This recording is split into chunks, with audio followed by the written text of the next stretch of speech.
Stats. Hey everyone, Josephine here from Fina Reads. Welcome back to my channel. Today with one of the two videos that I'm planning on doing to recap my 2022 reading year. And in video one, which is this one, I want to talk a little bit about stats. Everything about stats, because I love my reading spreadsheet. If you have one too, let me know down below. I'm super interested in what people are tracking in general in their reading stats. And video number two is about my favorites. If you are interested in a potential third video where I go through all the books that I read through 2022 and break them down into the different months and whatnot, let me know. I wasn't planning on doing that, but if you guys are asking for and are interested in that, I'm happy to put one together. For my stats, I have a lot of stuff that I want to talk about because my spreadsheets grew over the years and I added more and more information over the years. I'm actually thinking, since I just obviously started with my 2023 spreadsheet, if there's anything else that I need to add that I might have forgotten. Let's start with the big picture. How many books did I read? How many pages did I read? And how did it spread out throughout the month? And in total, I read 88 books in 2022 and a total of 31,478 pages. And on my slightly colorful chart, you can see that book-wise, June was my best month, and page-wise, July was my best month. And that fits because that was right in the middle when I was switching jobs, and I took like a 3-week and a little bit type of break between the two jobs, so I had a lot of time to read, and that's what I did. And then the worst ones was followed right after that, because in August I had the new job. There was a lot of stuff going on. A couple things happened that I was not participating. So I didn't have as much time and energy to read. So I ended up reading only 4 books that resulted in 1,224 pages. But throughout the year, I read an average of 7.3 books per month, or an average of 2,623 pages per month, per month, which is actually less than last year. Last year, I had an average of around 3,000 pages per month, which I actually wanted to be in again this year. Didn't happen, no problem. We have another year that just started where I can try for this again. I'm still really excited that it ended up being that many books, because my goal was 75 books total at the beginning of the year, which I clearly managed, because I wanted to read a couple more chunkers than I did the last year. Let's talk a little bit about the types of books that I read, because you can, break that down in so many different things. Here's what I do. Most of the books that I read are physical books, which I'm not really surprised by. I got better with ebooks this year, so I read more of those than last year. But I definitely have to use my library more often. I only read 5 books from the library, or listened to 5 books from the library. And that is definitely one of my goals for 2023, that I want to use my library more often. Then when it comes to the type of publishing, the majority, as you can see, is traditionally published, but I got a good chunk of self or indie published book in here as well. By the way, I'm not separating between self and indie published because sometimes it's really hard to tell.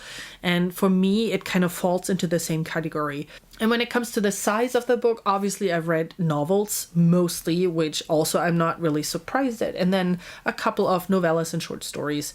Novellas for me fall between the 100 and 200 page range, and short stories anything less than 100 pages.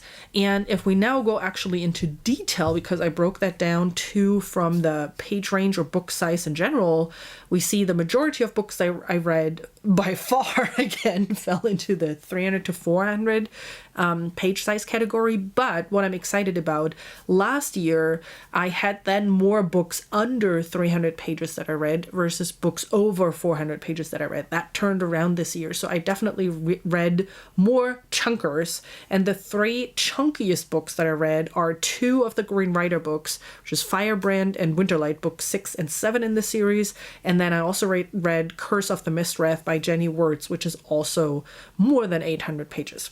Looking at when the books were published that I read, I don't know if this is a huge surprise. I don't think so. I feel a lot of people read recently published books more. So what I read, the books that I read mostly fall into the publishing year of the last 3 years, with 2022 being the most. What I thought then was interesting, for whatever reason, I also read a lot of books that were published between 2015 and 2019. I don't know. I find this is kind of an odd an odd publishing year that I'm picking from. I don't know. But generally, I read newer books and not that many older ones, although I had a couple that were published in the like 80s, 70s, 60s, and a couple even older. Like one of the ones was Lord of the Rings, that was older. Next up, let's talk about series. And also here, let me know if you want a deep dive into the series that I'm in the middle of, which series I want to continue, like that type of stuff if you're interested in that. But just from a stat perspective, to summarize that, 47 of the books that I read, so more than half, 53%, were part of a series. And I'm a serial series starter, ha ha ha, with 25 series that I started in 2022, which is ridiculous, even though 2 of them are technically rereads. So I read the whole Green Rider series this year, which I read multiple times before. And then I started reading Lord of the Rings, which is also a reread for me. So the way I categorized it, and that's, by the way, a first one this year. I didn't track it this way last year. So I would be interested to see what you think about this particular set. But the way I'm tracking is the first book is the start of the series. The last book is the end of the series. And then any book that is between the first and the last is considered middle. So if you have a series that is more than a trilogy, well, you have a lot of middle books that belong to one series. Continuing to talk about series, so out of the 25 that I started in 2022, I finished 4. I finished one other series that I started in 2021, but that's it. Like that's the 5 series that I finished, which is kind of sad. And then if we want to go a little bit into more detail, I don't have charts for that, but I DNF'd 4 of the series that I started in 2022. That was the Dandelion Dynasty, the Sorcerer Royale series, the Shakedown series, and the Caraval series. So those are the ones that I started and DNF'd in the same year. And that leaves 15 of the series that I started in 2022. I haven't finished yet. And 5 of those series are still ongoing, meaning not all books in the series have been published yet. Genres. Also not a real big surprise that fantasy is by far number 1, because that is my favorite genre. So of course, that's what I read the most of. Surprising though is that number 2 and 3 are romance and nonfiction. That is rather atypical for me. So I know that I read quite a few of romance. I didn't think it would have been that much, but sure, why not? They are valid books and they're a lot of fun to read, and there are some great romance stories out there.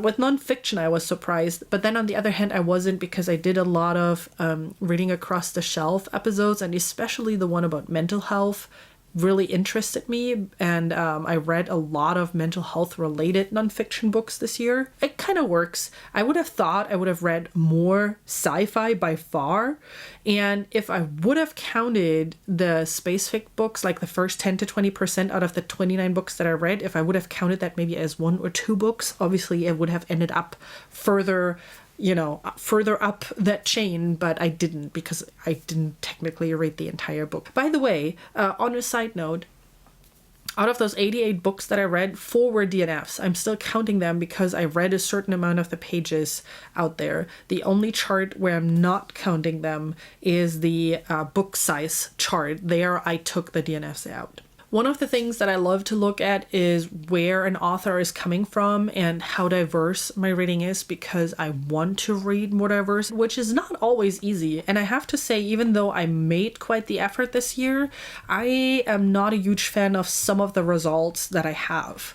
So from an author gender perspective, I definitely gear more towards female authors, especially in the fantasy realm, and especially when it comes to self-pub. There are a lot of great female fantasy authors out there that I have been loving this year, and I will talk about that in my favorite books video. And then for those who are mentioning it in their profiles, etc., I also read non-binary authors. That is, by the way, a stat that I also added, not the gender itself, but adding different options other than male and female that I added in the middle of the year and then updated retroactively. For author origins, I'm looking at birth country because it is actually surprising how many authors were born somewhere and then moved to either Canada or the USA, which I'm classifying both under North America. So my North America number, if we're going by where the author lives right now, would be a lot higher otherwise, and then the stat would be even worse than it already is. I'm a bit sad that it is not as diverse as I would have loved it to be. I definitely want to take a look this year and see if I can find authors that are from other regions other than North America and especially Western Europe. And lastly, the most important stat, what was my rating year rating wise? And I just want to add a caveat up front and saying, like, rating for me is incredibly subjective. I rate based off of how much did I enjoy reading the book. If we look at the rating, it looks like I had a lot of 5 out of 5 star books. If you would have asked my gut feeling, I don't know if I would have agreed with that because I had a kind of a weird reading year. I had some really meh books and then some where I'm like, oh yeah, those are new favorites. Definitely. I found some really good series that I cannot wait to expand on as new books in the series become available or to read the backlog of the author from. Again, more on that in my favorites of 2022 video. But I don't know, this kind of is one of the stats where I'm the furthest off when it comes to gut feeling versus what the data actually says. But anyway, so based off of that, my average rating is throughout the year is 3.84, which clearly shows, 4 to 5 and 5 out of 5 stars is by far the majority here. But I still had some really off reads with 2 and 1 star, and one book that I decided not to rate because I actually like it, but that was Hamnet, by the way.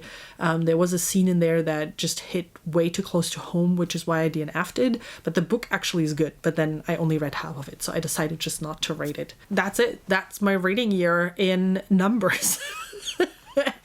I hope you enjoyed that. I hope you like my cheerful, colorful charts. I would love to hear your stats. So whatever you want to share, throw that down in the comments. I will definitely watch a bunch of 2022 recap videos because those are some of my favorite videos from other booktubers out there. So if you have some good one that you've already enjoyed, share them in the comments down below. I think that would be super interesting to see what you liked and the ones that you enjoyed. And then also let me know, is there anything else that you think I should track for 2023? Is there any other stat that I should add to my already pretty expansive Excel spreadsheet and that I should keep track of? Like, what are other things that you think would be interesting to review at the end of 2023? And with that, thank you so much for sticking around till the end. Thank you so much for listening to my crazy numbers as I was going through them. I hope you have a great rest of your day, and that I'll see you soon with my next video.